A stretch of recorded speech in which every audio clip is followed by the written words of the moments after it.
I have always preferred the company of silence. That is why I purchased 10 acres of land in Peaceful Acres, a rural community where houses stood far apart and neighbors waved from a distance. I'm not antisocial. I simply require space and privacy for reasons beyond personal preference. My name is Michael Harrington, and for the past 15 years, I have worked as a defense contractor specializing in unmanned aerial systems, drones, for the United States Navy. My property sits at the end of Oak Hollow Lane, bordered by tall pines and a small creek. The centerpiece, aside from my modest two-story home, is a large red barn that stands approximately 200 yards from the main house. To casual observers, it appears to be nothing special, perhaps a bit more secure than average, with its reinforced doors and lack of windows, but otherwise unremarkable. Inside that barn, however, is a different story. The interior houses a classified workspace complete with reinforced concrete walls, electromagnetic shielding, advanced security systems, and prototype drones that represent millions of dollars in research and development. My security clearance mandates that this facility remain locked and monitored at all times. My wife, Sarah, understands the nature of my work and respects the boundaries. The few neighbors I had grown familiar with over the years simply accepted that I was some kind of engineer who valued privacy. That mutual respect created a peaceful existence for nearly a decade, until the Wilsons moved into the vacant property across the street. Barbara Wilson, who insisted everyone call her Barb, arrived like a hurricane in pressed khakis. Her husband, Thomas, seemed perpetually exhausted, trailing behind her with moving boxes and apologetic smiles. From the moment they arrived, it became clear that Barb was going to be a problem. "Your barn needs a fresh coat of paint," she announced on her third day in the neighborhood, standing uninvited at the edge of my driveway. The Homeowners Association has standards about external structures. I smiled politely. The color is within regulation. I checked before painting it 5 years ago. "Well, regulations change," she responded, her voice sharp with false authority. "I will be joining the board next week. We should discuss your compliance issues then." Before I could respond, she was already walking away, her clipboard clutched against her chest like a shield. Sarah watched from the porch, her expression concerned. "That woman is going to be trouble," she whispered when I returned. She was right.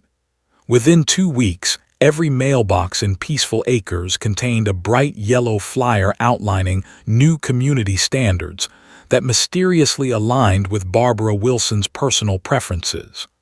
Lawn height requirements, approved mailbox designs, restrictions on outdoor equipment. The list was exhaustive and entirely unenforceable. Most neighbors simply discarded these notices, but Barbara, now exclusively referring to herself as the Community Standards Liaison, was undeterred. She began photographing properties, citing violations that existed only in her imagination. True to her word, she maneuvered her way onto the HOA board with remarkable speed. The previous members, mostly disinterested long-time residents who rarely enforced anything, welcomed her enthusiasm without recognizing the monster they were empowering. Her first official act targeted my barn. "Mr. Harrington," the letter began, "it has come to the attention of the board that your agricultural structure may be housing non-residential activities. Article 7, Section 3 requires inspection of all outbuildings to ensure community safety standards." I did not respond. I could not legally allow random neighbors into a secured facility, and responding would only encourage further intrusion. 3 days later, Barbara appeared at my door. "Did you receive our notice about the barn inspection?" she demanded, standing uncomfortably close. "I did," I replied calmly. "However, my barn is private property and contains sensitive work materials. I must respectfully decline the inspection." Her eyes narrowed as she peered past me toward the barn. "What exactly are you hiding in there, Mr. Harrington? The community has a right to know if there are dangerous materials on your property." "Nothing dangerous," I assured her, "just private." "We will see about that," she said, her voice dropping to a threatening whisper. "The HOA has ways of dealing with uncooperative residents." As she marched back to her pristine white SUV, I realized that ignoring Barbara Wilson would not make her disappear. She had found a target in my secrecy, and she would not rest until she breached it. What she failed to understand was that my security measures were not designed to keep out nosy neighbors. They were built to protect classified military technology. And if she pushed too far, she would discover exactly what happened when civilian entitlement collided with national security protocols. The official notice arrived exactly 7 days after our confrontation.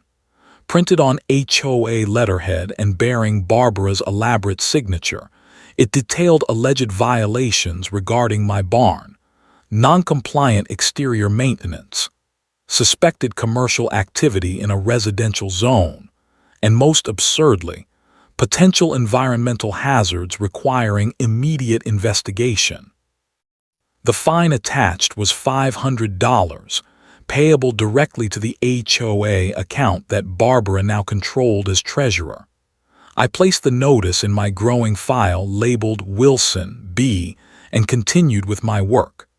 The next day, another notice appeared, increasing the fine to $750 for failure to respond to official correspondence. Sarah grew increasingly frustrated as our mailbox filled with these fabricated violations. "Michael, perhaps we should just let her see an empty section of the barn," she suggested one evening. "Set up a workshop space that looks normal." "That would only encourage her," I replied, reviewing security footage that showed Barbara driving past our property 6 times that day. "And my contract explicitly forbids unauthorized access. This is not about a nosy neighbor anymore. This is harassment." Barbara's campaign extended beyond paperwork. She began holding community safety meetings in her living room, inviting neighbors to discuss potential threats to property values. Through our local network, I learned that my barn had become the central topic of these gatherings. "He could be storing chemicals," Barbara told the assembled group, "or running an illegal business. Have you noticed strange vehicles arriving at night? The large power consumption. Why would anyone need such security unless they were hiding something dangerous?" Most neighbors dismissed her concerns, but a few began avoiding eye contact when they passed my house. Parents would pull their children closer when walking by our property. Barbara had successfully planted seeds of suspicion. The rumors grew more outlandish with each passing week. According to Barbara, I was operating everything from a drug laboratory to an unauthorized radio station broadcasting strange signals at night. The actual drone prototypes I was developing, lightweight surveillance models designed for coastal security, would have been disappointingly mundane compared to her wild theories. "She was looking through our bedroom window with binoculars," Sarah reported one afternoon, closing the curtains with angry precision. "This has gone beyond ridiculous." That evening, I installed additional surveillance cameras covering every approach to the barn. The existing security system was designed to detect sophisticated intrusion attempts, but I suspected Barbara's methods would be far less subtle. Motion sensors, infrared detection, and facial recognition now monitored a 50-foot perimeter around the structure. The system proved its worth 3 nights later. At 11:47 p.m., my phone alerted me to movement near the barn's north side. The The security feed showed Barbara, dressed in dark clothing and carrying a flashlight, examining the heavy padlock on the main doors. She tested it, pulling with surprising strength, then circled the building looking for alternative entry points. Finding none, she spent 20 minutes examining the foundation and walls before retreating to her house. The following morning, she filed another complaint claiming my barn was structurally unsound and at risk of collapse. "This is psychological warfare," I told Sarah, watching Barbara place flyers on every door in the neighborhood except ours. "She is trying to isolate us from the community." The flyers, as reported by a sympathetic neighbor, warned of unexplained electromagnetic disturbances originating from our property that could interfere with medical devices and pose risks to children. The scientific illiteracy was almost amusing, until elderly Mrs. Jameson from 2 doors down called in tears, asking if her pacemaker was in danger. That night, reviewing security footage, I caught Barbara testing my barn lock again, this time with something that looked suspiciously like a lock-picking tool. She was escalating from harassment to criminal behavior, and I needed to prepare, not just for my privacy or property, but because if Barbara Wilson managed to breach that barn, she would be stepping into a world of federal security violations that neither of us would be able to walk away from easily. The morning began like any other. Birds announced dawn with enthusiastic chirping, and dew glistened on the grass as I walked toward the barn for my daily systems check. I unlocked the heavy padlock, swung open the reinforced door, and immediately froze. Something was wrong. The main workbench had been disturbed. Not dramatically. Someone without my meticulous attention to detail might not have noticed. But 3 microcontrollers had been shifted approximately 2 inches from their marked positions. The protective cover on my newest drone prototype sat at a slightly different angle than I had left it. My heart rate accelerated as I moved to the security terminal.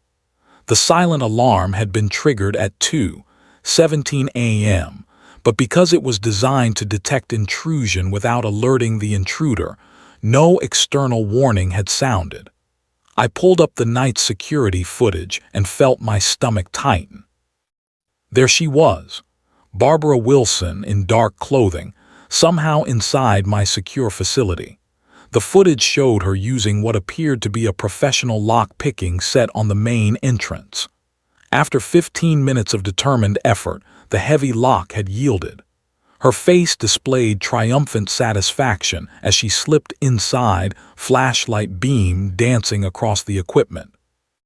For 23 minutes, she moved through my workspace, examining components, opening drawers, and most alarmingly, taking photographs of classified drone prototypes. She touched sensitive calibration equipment and moved several components of the navigation system I had been adjusting the previous day. Before leaving, she carefully repositioned the lock to appear undisturbed. I contacted my federal liaison immediately. "We have had a security breach," I reported, sending the encrypted footage through secure channels. "Civilian intrusion, possible documentation of classified systems." "Understood," came the terse reply. "File a local police report for the break-in. We will handle the classification concerns separately." The local sheriff's deputy arrived 2 hours later. Deputy Collins listened to my account with obvious skepticism, particularly when I explained I could not show him the actual drone prototypes due to security clearance issues. "So this woman broke into your barn," he summarized. "But nothing was stolen, and you cannot show me what she supposedly photographed." "The footage clearly shows her breaking and entering," I insisted, "and tampering with expensive equipment." He reviewed the security video with disinterest. "Looks to me like she was just looking around. And you know, Her husband Thomas mentioned you have been hostile toward their community improvement efforts. Of course, Thomas Wilson and Deputy Collins were fishing buddies, a connection Barbara had undoubtedly exploited. I will file the report, he said, clearly reluctant, but without evidence of actual theft or damage. His voice trailed off meaningfully. The message was clear: no meaningful action would be taken. That afternoon, I received a special delivery letter from the HOA board. It stated that after numerous community complaints and evidence of non-residential activities, the board had voted to begin formal proceedings against my property, including possible liens and forced compliance measures. Sarah read the letter with growing outrage. They cannot do this. This is our property, purchased before half these people even moved here. Barbara is manipulating the system, I replied, already formulating a response plan. She broke federal law last night but is acting like she has the upper hand. I requested an emergency meeting with the HOA board, excluding Barbara due to direct conflict of interest. To my surprise, they agreed, perhaps sensing the unusual seriousness of the situation. The meeting proved disastrous. Despite bringing redacted documentation of my government contracts and edited footage of the break-in, the board remained unmoved. "Mr. Harrington," said the elderly board president, "while we understand your privacy concerns, Mrs. Wilson has raised legitimate questions about potentially hazardous activities. Without full transparency on your part, we must proceed with enforcement." I left the meeting with absolute clarity. The local systems had been compromised by Barbara's influence. Traditional approaches would not work. If I wanted to protect my work and restore peace to my life, I would need to utilize federal resources, carefully, legally, but devastatingly effective against a civilian who had no idea what forces she was truly challenging. That night, I outlined my counter-strategy. Barbara Wilson had declared war on the wrong enemy. The Department of Defense maintains strict protocols regarding classified information. Every project I develop exists within a carefully constructed bubble of secrecy, protected by non-disclosure agreements and security clearances. However, there exists a provision for limited declassification under specific circumstances, particularly when security has been compromised. The morning after the HOA meeting, I initiated Protocol 47B, a formal request for controlled declassification of non-critical aspects of my work. This would allow me to legally demonstrate the nature of my barn facility without exposing sensitive technological details. The form included detailed documentation of the security breach, images of Barbara Wilson handling classified components, and evidence of her public defamation campaign. While the bureaucratic wheels turned slowly at the Pentagon, I pursued parallel defensive strategies. I contacted Jameson Hadley, an attorney specializing in federal contract law and security clearance disputes. His office, located in Washington, D.C., represented numerous defense contractors in similar situations. "This is more common than you might think," Hadley explained during our secure video conference. "Civilian interference with classified operations happens, especially with home-based contractors. What is unusual is the persistence of this individual." I forwarded him the complete file of HOA violations, security footage, and neighborhood communications. "Document everything," he advised. "Every interaction, every false claim, every trespass. We are building a federal case here, not just a neighborhood dispute." Following his guidance, I installed additional high-definition cameras throughout my property, particularly focusing on the boundaries where my land met public areas. Each camera recorded to redundant secure servers. I maintained a detailed log of Barbara Wilson's movements whenever she came within view of my property. The situation escalated dramatically on a Tuesday evening when Sarah discovered an online video posted to the neighborhood social media group. Barbara Wilson stood in front of our property, gesticulating wildly toward my barn. "This is not just a code violation," she declared to her phone camera. "This man is building military weapons in our peaceful community. I have seen the drones, the electronic components. He is harboring government-grade technology that could be dangerous to all of us." The video continued for 7 excruciating minutes, filled with accusations ranging from radiation leaks to terrorist connections. Comments poured in beneath the post, some expressing shock, others skepticism, but all adding to the growing atmosphere of suspicion surrounding our home. "Michael, I received a call from my supervisor today," Sarah said that evening, her voice tight with anxiety.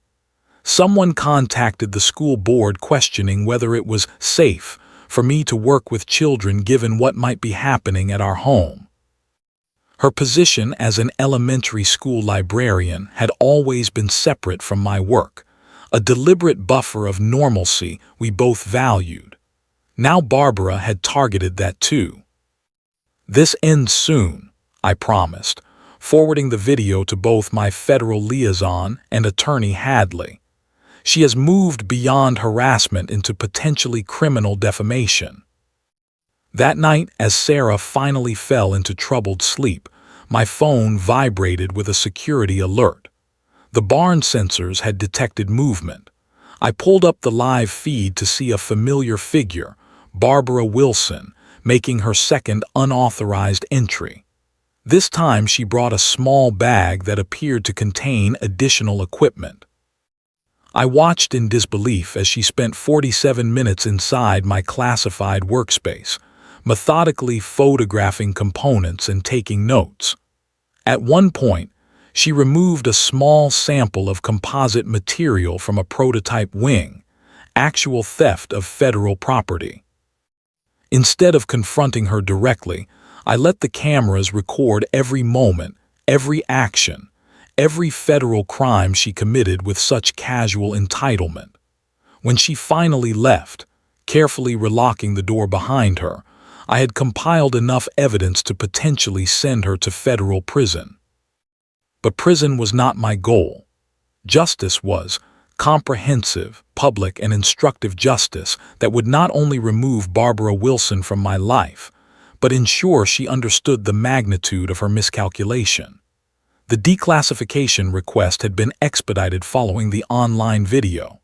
Within days, I would have the authorization to reveal exactly who she had been harassing, and the full weight of federal authority that stood behind my quiet operation. The classified document arrived via secure courier, a thin manila envelope containing my limited declassification authorization. It permitted me to confirm my status as a Navy contractor and to broadly describe the nature of my work without revealing specific technical details. Most importantly, it authorized me to address the security breach publicly. I wasted no time implementing the next phase of my strategy. Attorney Hadley prepared a comprehensive cease and desist letter, not just for Barbara Wilson, but for the entire HOA board. The document meticulously outlined each violation of federal law, trespass incident, defamatory statement, and harassment action, complete with timestamps, video screenshots, and witness statements. This letter serves notice that Barbara Wilson has unlawfully accessed a secure federal facility on multiple occasions, tampered with classified technology, removed federal property without authorization, and publicly disclosed information potentially harmful to national security interests. The document stated in crisp, unmistakable language. The letter arrived at each board member's home via certified mail, requiring signature confirmation. Within hours, My phone began ringing with calls from suddenly concerned HOA representatives, including the president who had dismissed me just days earlier. "Mr. Harrington," he stammered, "we had no idea about the federal aspects of this situation. Mrs. Wilson assured us this was a simple zoning issue." "You chose to believe her without proper investigation," I replied calmly. "That decision has consequences." Simultaneously, I distributed a formally worded letter to every household in Peaceful Acres. Unlike Barbara's alarmist flyers, mine was factual, direct, and devastating in its clarity. As some of you may know, there have been rumors circulating about my barn and professional activities. I am now authorized to clarify that I am a defense contractor developing surveillance drone systems for the United States Navy. My property contains a secure facility operating under federal authorization. Recently, a neighbor illegally entered this facility on multiple occasions, tampered with classified equipment, and spread false information about the nature of my work. These actions constitute federal crimes currently under investigation. At no point has my work posed any danger to the community, contrary to false claims made on social media and in unauthorized community meetings. Those who participated in spreading these falsehoods may be contacted by federal investigators in the coming weeks. The neighborhood fell silent. The online video disappeared. Barbara Wilson's SUV remained conspicuously parked in her driveway for 3 straight days. To complete the exposure, I hosted a carefully orchestrated demonstration on my front lawn, well away from the secure barn. With proper authorization, I displayed one of my oldest, already declassified drone models, a simple reconnaissance unit with no weapons capabilities whatsoever. Local news outlets, alerted by Attorney Hadley, covered the event with enthusiasm. Navy drone engineer harassed by overzealous HOA president. Neighbors gathered, curious and somewhat embarrassed. I explained in general terms how these systems helped monitor coastal waters and assisted in search and rescue operations. Children asked excitedly about how the drones flew. Parents apologized for believing rumors. Barbara Wilson watched from her living room window, curtains barely parted. As cameras rolled, I demonstrated the small drone's flight capabilities, its quiet electric motors humming peacefully as it captured panoramic views of the beautiful rural landscape. The same technology Barbara had described as weapons of war was revealed to be sophisticated but fundamentally benign equipment designed to protect, not harm. "The real danger was never in my barn," I told a reporter as the event concluded. "It was in allowing unfounded accusations to destroy community trust." That evening, the local news ran the story as their lead segment. Barbara Wilson's carefully constructed narrative collapsed completely as her actions were exposed to public scrutiny. Her campaign of harassment, once so effective, now revealed her not as a community protector, but as someone who had committed serious federal crimes on camera, all to satisfy her need for control over a neighbor who simply wanted privacy. 3 days after the demonstration, Barbara Wilson's attorney contacted mine with a settlement offer. She would retract all statements, resign from the HOA board, and issue a private apology in exchange for my agreement not to pursue federal charges. The offer arrived on expensive letterhead, delivered by courier, a desperate attempt to make the problem disappear quietly. I declined without hesitation. "We are proceeding with full legal action," Attorney Hadley informed her counsel. "Mr. Harrington seeks public accountability through proper legal channels." The federal complaint was filed the following Monday, a comprehensive document detailing unauthorized access to a secured government facility, theft of classified materials, defamation, harassment, and interference with a federal contractor. Parallel civil suits targeted both Barbara personally and the HOA board for their complicity.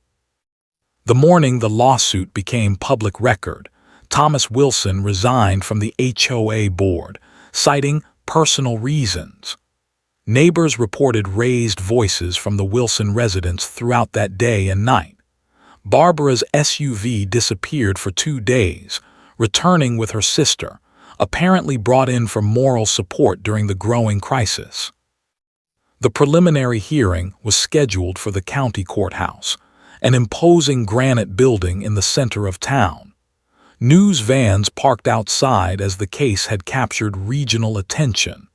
HOA Karen faces federal charges after breaking into Navy contractor's workshop. Inside the courtroom, Barbara Wilson appeared dramatically transformed.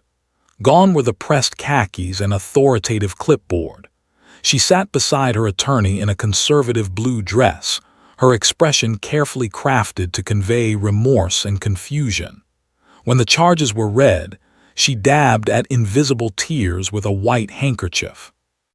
Her attorney attempted to paint her actions as those of a concerned citizen who perhaps went too far in trying to protect her neighborhood.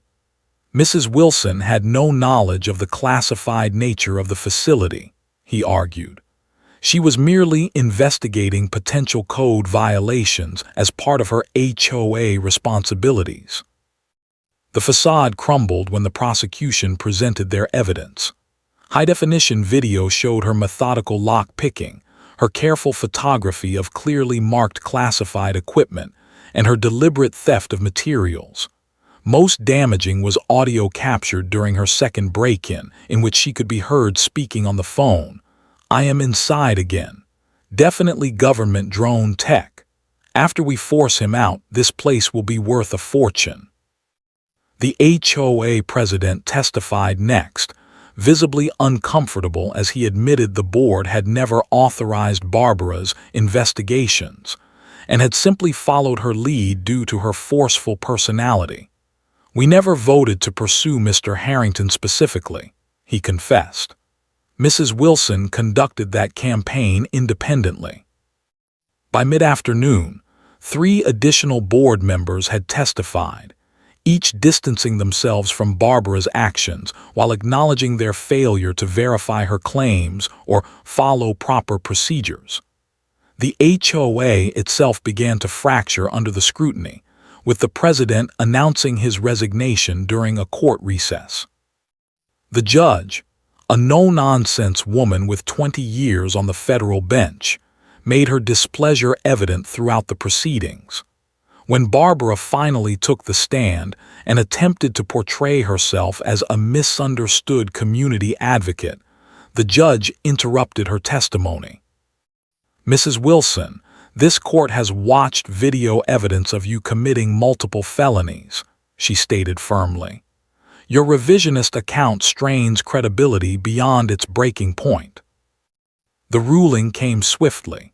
Barbara Wilson was found liable on all counts.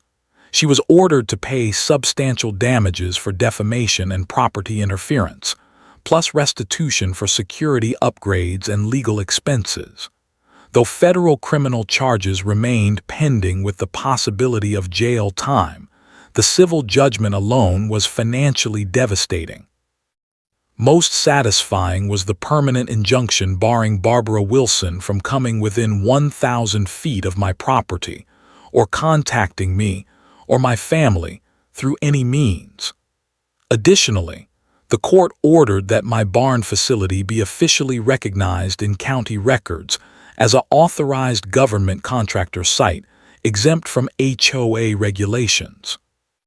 As Barbara left the courthouse, surrounded by reporters capturing her downfall, I felt no joy in her humiliation, only relief that justice had been served through proper legal channels. The system she had tried to manipulate had ultimately held her accountable for her actions. That evening, The remaining HOA board members voted unanimously to dissolve the organization entirely, citing insurmountable internal conflicts and the need for community healing. The reign of bureaucratic terror that Barbara Wilson had established ended not with dramatic confrontation, but with the quiet authority of legal consequence.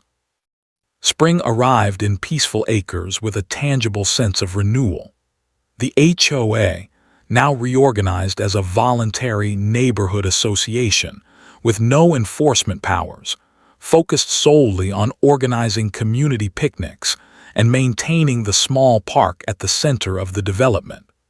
The overgrown rulebook had been replaced by a single page of common-sense guidelines.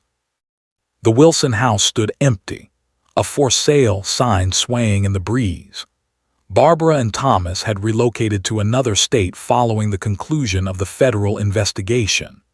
Rather than pursue imprisonment, federal prosecutors had accepted a plea agreement requiring Barbara to pay substantial fines, perform community service, and submit to 5 years of probation, including restrictions on her participation in any homeowners association. With the conflict resolved, I found myself at a professional and personal crossroads. The security breach, while contained, had raised questions about the sustainability of my home-based operation. After lengthy discussions with my Navy contacts, we developed an innovative solution that would benefit both my work and the community.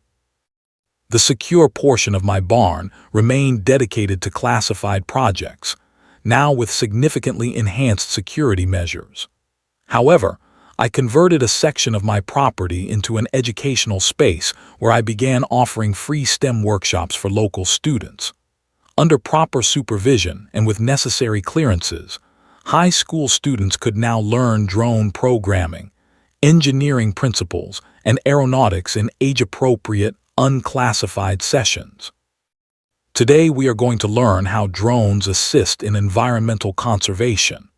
I explained to the first group of eager teenagers gathered in the newly constructed classroom adjacent to my house. Their enthusiasm as they programmed simple flight patterns and analyzed aerial imaging data reminded me why I had entered this field initially, not for security or defense, but for the fascinating intersection of technology and human benefit. Neighbors who had once avoided eye contact now stopped to chat when I collected my mail. Mrs. Jameson, the elderly woman who had feared for her pacemaker, became a regular visitor, bringing homemade cookies for the student workshops and sitting in occasionally to keep up with modern technology. "I never would have guessed drones could help track endangered species," she remarked during one session. "Barbara made them sound like something from a science fiction nightmare." The mention of Barbara's name no longer created tension. She had become a cautionary tale, the neighbor who mistook control for community and paid the price for her overreach. Her crusade, intended to drive me away, had instead integrated me more fully into the neighborhood's fabric. One evening, as Sarah and I sat on our porch watching the sunset paint the sky in brilliant orange, she took my hand. "It is strange," she observed. "We have lived here for years, but I feel like we are truly home for the first time." I understood exactly what she meant. Peace had returned to Peaceful Acres, not the false peace of enforced conformity that Barbara had envisioned, but the authentic tranquility that comes from mutual respect and understanding. The red barn still stood at the back of my property, still containing classified work that protected our nation, but it was no longer viewed with suspicion. Instead, it had become a symbol of something unexpected, the importance of standing firm when wrongfully challenged. I never wanted conflict. I never sought to become the center of neighborhood drama, but when pushed beyond reasonable boundaries, I discovered that sometimes the most powerful defense is not secrecy or confrontation, but simple, documented truth. In the end, That was all it took to restore peace to our lives. That, and the spectacular misjudgment of a woman who never bothered to research exactly whose privacy she was invading.